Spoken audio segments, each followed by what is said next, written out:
Hello বন্ধুরা, তোমরা সবাই কেমন আছো? আমি কেমন আছি সেটা নিশ্চয়ই আমার গলা শুনেই তোমরা বুঝতে পারছো।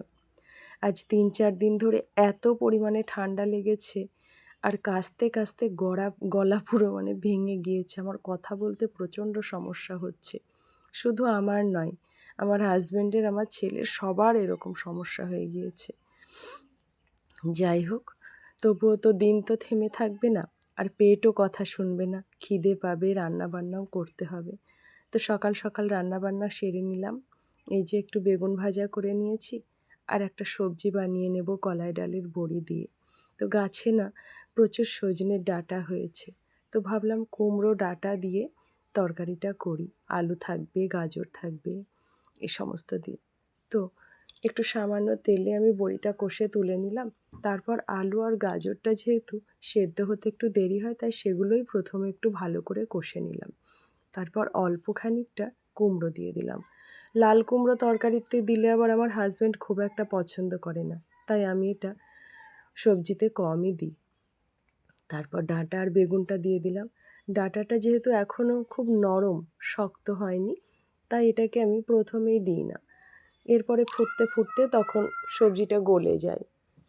তারপরে আর তরকারির মধ্যে একদম ঘেঁটে হয়ে যায়, খুঁজেই পাওয়া যায় না। তো যাই হোক, আমি খুব একটা ভালো রাঁধুনি নই। আমি রান্নাবান্না নিজের মতো করে করি, দিন চলে যায় আর কি। সবার খাওয়া হয়, এই যে খুব ভালো রাঁধুনি তো আর আমি নই। তবে বিয়ের পর থেকে না রান্না করতে করতে এখন জানেন তো বন্ধুরা, আমি অনেকটা রান্নাবান্না শিখে গেছি। অনেকটা বলতে ভালোই শিখে গেছি।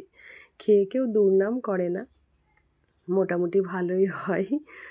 আর তারপরে এই যে বড়িটা দিয়ে দিলাম, একটু কম মশলা দিয়ে নেড়ে চেড়ে কষিয়ে নিয়ে জল দিয়ে বড়ি দিয়ে হালকা এবার হয়ে গিয়েছে তরকারিটা।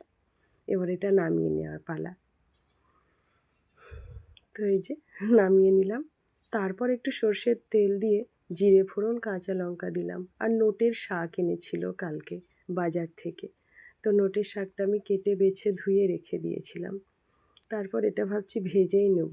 তো মশলা দিয়ে না ডালের ভাজা দিয়ে এটাকে ঝাল বানানো যায়, তো আমার আর শরীরের জন্য আমার আর ভালো লাগছে না, তাই তেল, লঙ্কা, লবণ, হলুদ দিয়ে একটু ভাজা ভাজাই করে নিলাম। কতটা দিলাম আর কতটুকু হয়ে গেল দেখলেন তো।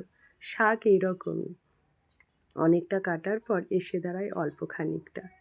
তারপর একটু মুগ ডাল বানিয়ে নিলাম। মুগ ডালটা না আমি ভাতের মধ্যেই ওই ডালের কৌটোতে করে সেদ্ধ করতে দিয়েছিলাম। এটার আলাদা করে ভাজিনি বলে এখন একটু তেল মশলা দিয়ে ভেজে নিলাম। তারপর এই যে কিছুটা ভাত নিয়ে নিলাম, কিছু খাওয়া দাওয়া তো করতে হবে। ডাল নিলাম, সবজিটাও নিলাম, একটু বেগুন ভাজা, একটু শাক ভাজা, ব্যাস আজকে এই ছিল আমার রান্নাবান্না।